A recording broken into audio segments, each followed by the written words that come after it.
Hey viewers, welcome back to the channel.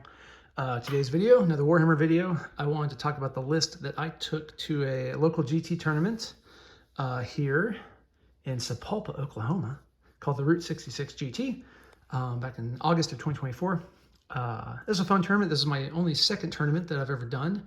So it was a 2-day, 6 rounds, three rounds a day tournament, and it was a good time. I did horribly. I went 1-5. Competition was stiff and I suck, but and didn't bring the most optimized list certainly, but I had fun nonetheless and learned a lot. So figure I'd get into it and show you my list. So if you watch my previous tournament video about the Dallas tournament in May, this list has changed a little bit, but a lot of the pieces are still the same. So we've got the, well, I guess I should go back, and if you haven't watched that, then I'm not gonna, I'll repeat a little bit just in case. Make this video stand alone. So Ultramarines list, 2,000 points. I ran the Gladius task force detachment, and so the core of that would be this Calgar death ball here, right? So we've got Calgar leading a squad of 6 aggressors, right, alongside the Apothecary Biologis leading that as well. The Biologis has the fire discipline enhancement, right? So this, all that, you know, when you proc everything and do all the stratagems, put yourself in Devastator Doctrine, use Storm of Fire, stratagem, etc., etc., etc. This gives you lethal and sustain hits on 5s. And if you point at your oath target, you get full rerolls to hit. And then most of these weapons are twin linked, so you get full rerolls to wound.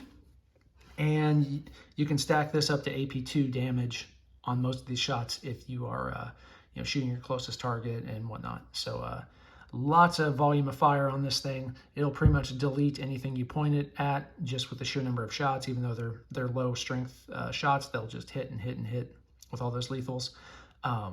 So a good, you know, a good core unit to have when it works. Much like the other list, it is mostly put into deep strike, and that is accomplished by Uriel Ventris there. So taking your, you know, Uriel Ventris leading a squad of company heroes. This squad's very good just for board presence and damage soak. These guys are all 4 wounds, and they are -1 to wound, so they are hard to delete, at least harder to delete.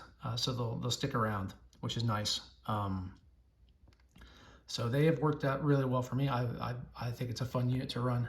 So they're just on the board, kind of foot slogging up the board trying to do something. Much like the previous list, squad of 5 infiltrators to hold the home objective, and they screen out deep strike, right? So that's pretty much all they do.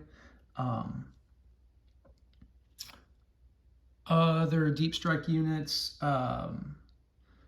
really the only other deep strike unit I have is this squad of 5 jump pack intercessors, just like before, for the same reasons, right? To just try and score secondaries and be flexible as needed, right? To establish board presence. Still got the drop pod for all the reasons before. You know, this thing is OC1, so you can, if you can get it on a midfield objective, it can do things like cleanse and other things and secondaries, so it's nice. Or you could drop it in a corner if you needed to score that secondary, right?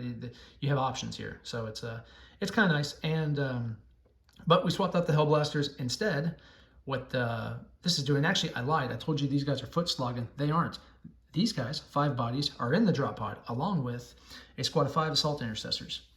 So switching it up a little bit, trying to get these guys, you know, some movement, right? So trying to drop that drop pod mid-board and be able to get all these melee threats up the board to either hold objectives or to challenge objectives, that kind of thing. So just some 5 assault intercessors.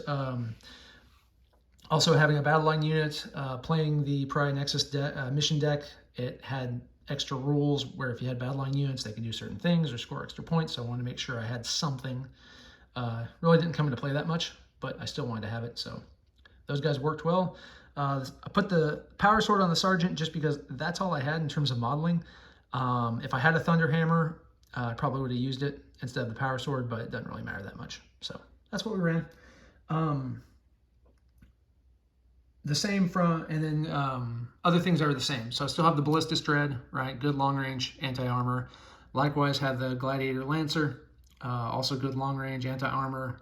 Its rerolls for hit, wound, and damage are very good against shooting a non-oath target. Likewise on the Ballistus, right? It has rerolls to hit against, I think if the target is not below half damage is the wording. So, I mean, a good, you know, reroll hit, you know, ability for your non-oath targets.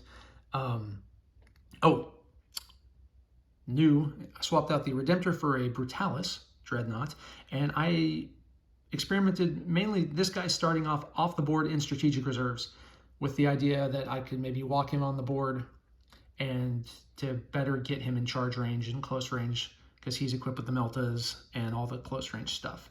A lot of people equip him with the claws. That's fine. I went ahead and went with the fists and the extra bolters just because I figure if I need him punching stuff, it's going to be the anti-armor punching versus trying to do sweep attacks and clear out large swaths of infantry. So that's how I ran him.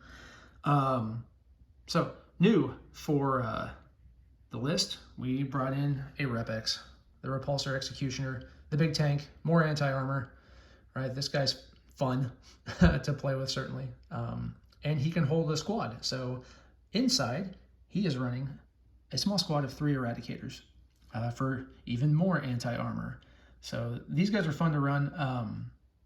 Harder to get into position than I thought it would be. That Rep-X is a little harder to maneuver around the board. But when those Eradicators can actually shoot at armor, they are devastating. They work really well because they get full rerolls to vehicles and monsters. So that's very nice. And I guess along the armor front, I took a Techmarine. And the reason I took a Techmarine is because I had a second squad of jump pack intercessors, but like a week before the tournament, Games Workshop drops new points updates, of course, and nerfs my list, and everything goes up. And so I had to drop the unit of a second unit of jump pack guys, and I needed to fill the gaps. So I was like, okay, well, I'll throw in a Techmarine. He can babysit the Rep-X and try to heal it and whatnot. So he did okay. Not ideal, but that was a last-minute substitution. And then lastly on the list, I got 2 squads of scouts because those are, you know, they're cheap. They do great for secondaries. They have a lot of mobility, a lot of movement tricks.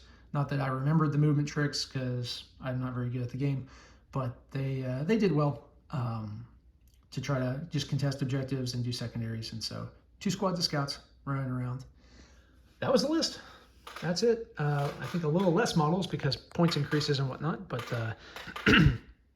it worked out very well. So hope you all enjoyed the video and are enjoying the videos on the channel. If you like what I do, please consider like, sharing, subscribing. It helps out the channel very much and helps us to continue to deliver all the content we do. Another thing you can do to help us out is do all of your shopping on Amazon. Please use our affiliate links. They are in the show notes with all the products that I use or recommend. They're all Amazon affiliate links, or at least most of them that the products that are actually available on Amazon. If you use those links and do your shopping from there, it'll cost you no money extra whatsoever, but the channel will get a kickback from your purchases, and it helps just support us, and we greatly appreciate it. So thank you again all for watching, and we'll see you in the next video.